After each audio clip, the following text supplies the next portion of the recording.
So this is question number 2. Write short answer of the following question. Describe Napier's bones and slide rule. Okay, this is Johann Napier is a Scottish mathematician and invented a calculating device called Napier bones in 1614, which is shown in figure. It consists of a wooden box containing a rotating cylinder, each of which had the digits from 0 to 9. Okay, it has specific type of digits that are allocated in Napier bone. It could multiply, divide, and find square roots of the number by using simple addition and subtraction. His biggest achievement was the invention of logarithm. So this was too much advanced type of calculating machine at that time in 1960s. This is one of the most famous machine to calculating something or dividing something, subtracting something, multiplying something, even find a square root of some numbers. Okay.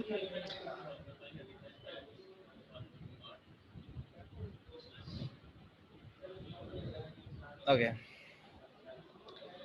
Question number 2.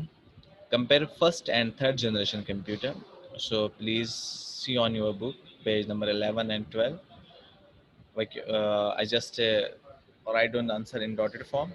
So in page number 11 and 12, you should mark in your book, page number 12 and 11 and 12. Vacuum tubes were used in first generation computer. Vacuum tubes generate so much heated that they had to be cooled by air conditioner. Okay, so up to after completing this first generation computer, and then you should complete the third generation computer. Okay.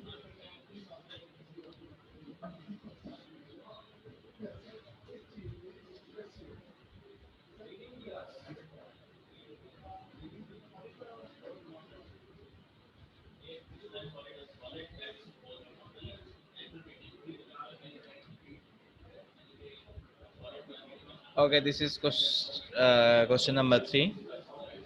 Differentiate between analog and digital computer.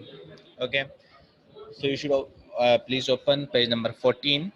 Analog computer represents and process data by up to the digital computer through an input devices in the form of 0 and 1. Okay, so this is I just write down in dotted form. So you should come should you should just headline for all the paragraph related to the question. Okay, so next question is Ahmad Akal's sixth student is asking, sorry, class 9 student is asking his father to replace his home computer's CRT monitor with LCD. So LCD is too much advanced. How will you justify his demand? The answer of this question, justification of this demand. LCDs are the free from geometric images, distortion at the screen edges because they are felt matrix display where very bezels is active. LCDs have uniform screen brightness and the screen is curved with a flexible surface that is substantially less prone of specular glare compared to a glass covered CRT monitor screen. So this is too much advanced. LCD is too much advanced than CRT, and LCD has very uh, large amount of advanced technologies than CRT. LCDs are flicker free, which should reduce the risk of headache and eye strain. Okay. This is also very important because when you use LCD instead of CRT, then it should be reduce the risk of headache and eye strain. Okay. So because LCDs are smaller than CRT monitor and the size of LCDs are too much smaller than a CRT, and the weight is also smaller than CRT. So CRT covers a large area as compared to LCDs, and you can put your LCD in your room's wall. So this is very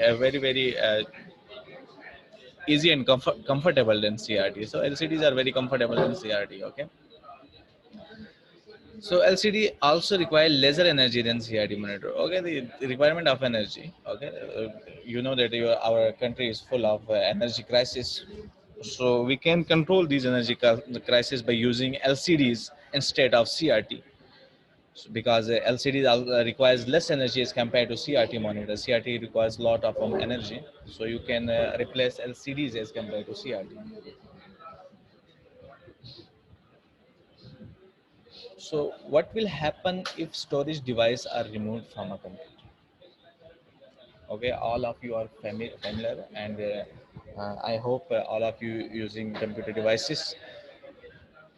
And when you put a USB, and if you attach a USB device with your laptop or computer, and then put out it, and what happened with your computer? Storage devices are core function and a fundamental component of the computer. The purpose of the memory device is to store the information and for the information retrieval. Okay, so these devices are used to store information that you give into your system, that you give to your system. If storage devices are removed from a computer, then it will not possible to store the information and information retrieval. Okay, so it is impossible to store the information in your computer, to put the data in your computer, to store a data in your computer. So it is very difficult if you uh, remove a storage device from your computer. So storage device play a very key role in your computer. Come into question number 6. Differentiate between system software and application software. So system software and application software.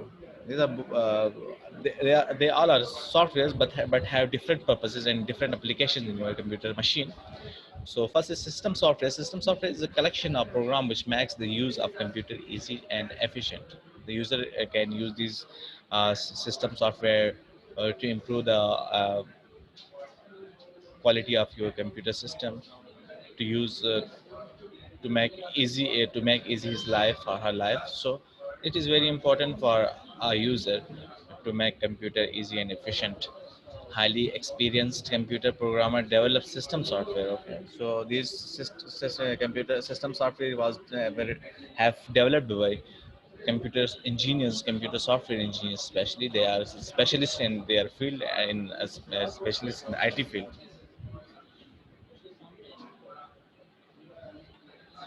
Okay, following are the types of system software. Number one, operating system, device drivers, utility programs, language processors. These four are examples of system software. They are developed by well experienced programmer, well experienced computer programmer. So application software are very important to run your computer, to help run your computer. Without application software, your computer is unable to run. So this is very important for your computer or laptop. Application software is developed for computer user to solve their problems, such as preparing a letter, creating presentation, or managing a database. Commonly used application software includes productivity software, business software, entertainment software, and education software that are we have already studied elaborately about these softwares.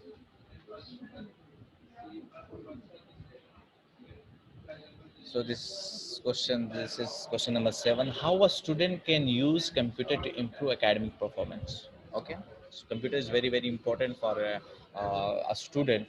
If a student use a computer in positively, so a student can get a lot of things, lot of knowledge, and a lot of benefits from computer. It's all depend upon the users. All depend upon the student how a student use the computer. So computer have a lot of benefits for especially for a student get a lot of knowledge, incredible knowledge from computer.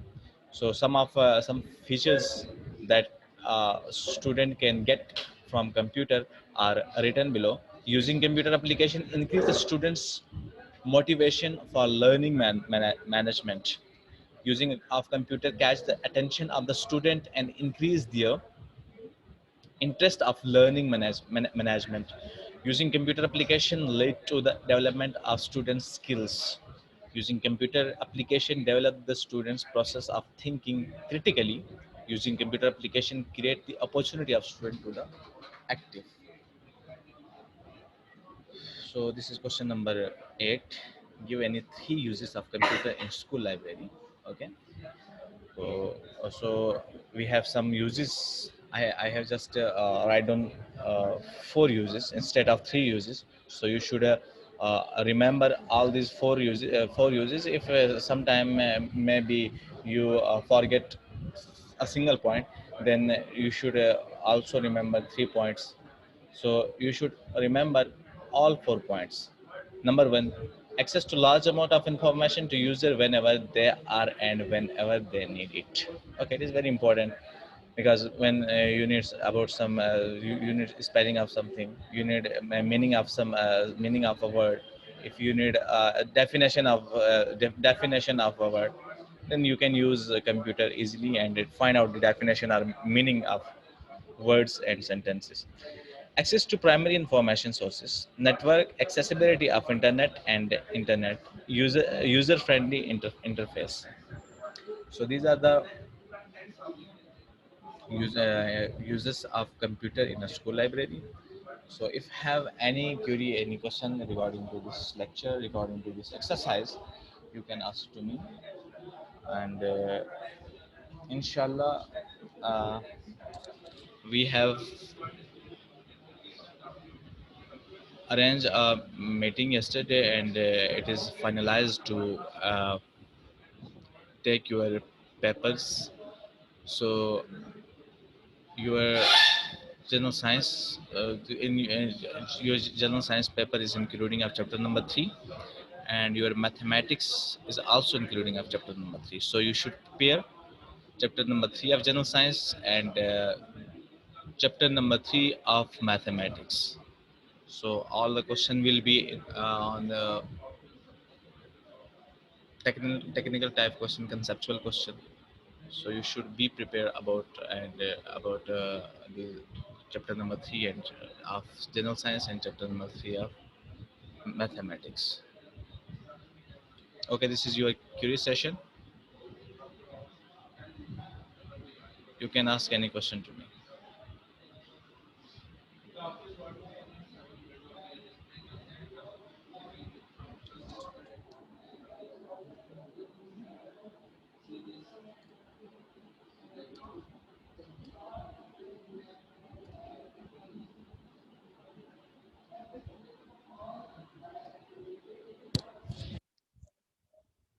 बेटा आगे आप लोगों के chapter number 3 general science और chapter number 3 mathematics के test होंगे, ठीक है। तो ये मैं आपको सिलेबस बता रहा हूँ जनरल साइंस का और इसका क्या कहते हैं मैथमेटिक्स का। So all of you should be prepare for your incoming tests. Okay.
So here today our today's lecture is wind up, and I hope so all of you understood all the questions very well.